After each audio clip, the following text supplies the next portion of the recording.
A former Air Force intelligence officer who accused her NASA astronaut wife of hacking her bank account from space has been charged with 2 counts of making false statements to federal authorities, the Justice Department announced Monday.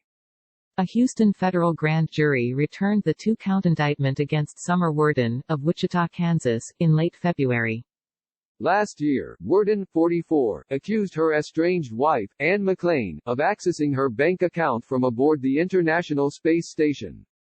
She filed a complaint with the Federal Trade Commission and later lodged the same allegation against McClain in an interview with NASA's Office of the Inspector General, according to the U.S. Attorney's Office in the Southern District of Texas.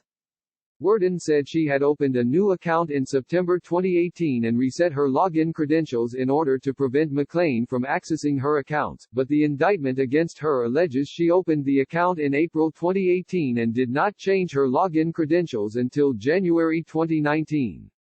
Worden, a former Air Force intelligence officer, is expected in court on April 13.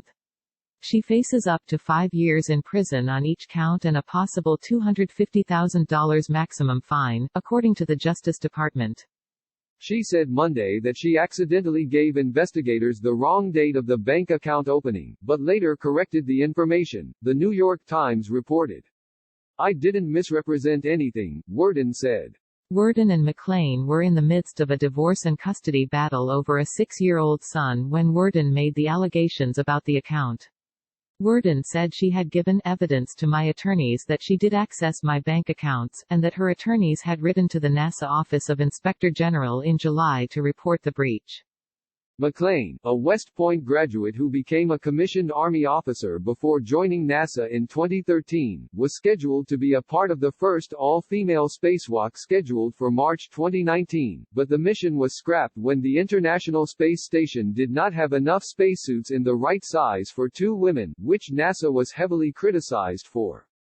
The first all-female spacewalk was later completed by Christina Koch and Jessica Meir. Following the accusation from her wife, McClain's attorney told the New York Times that McClain was merely checking the account to make sure the family's finances were in order. McClain continued using a password for the account she had used before and that she had never been informed by Worden that the account was off-limits, the attorney said. In a statement posted on Twitter at the time, McClain wrote that an investigation by the Inspector General would prove that there was unequivocally no truth to her wife's claims. McClain remains a lieutenant colonel in the Army, and as of last year was on the short list to become the first woman to walk on the Moon.